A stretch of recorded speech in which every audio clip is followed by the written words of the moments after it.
Good morning mga kababayan. I-share ko lang yung menu namin sa araw na ito, araw ng Martes. Ito ay fried dito sa sa counter namin. Fried chicken, saka stir fry vegetable. Saka pork Bicol Express. Ayusin mo mag-vlog ha, baka At saka ginataang puso ng saging. baka pag-vlog mo dyan, mali ang ulam na binablog mo. Ito naman pork binagoongan. Pork binagoongan to. Adobo yan.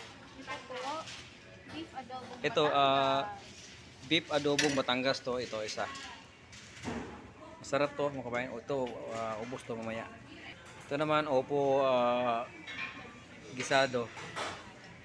Opo. Saka meron kaming sinigang na bangos. Saka adobo. Saka ang palaya con with egg. Saka kalabasa with patula. Yun lang, maraming salamat sa inyong panood sa aking video. Bye bye.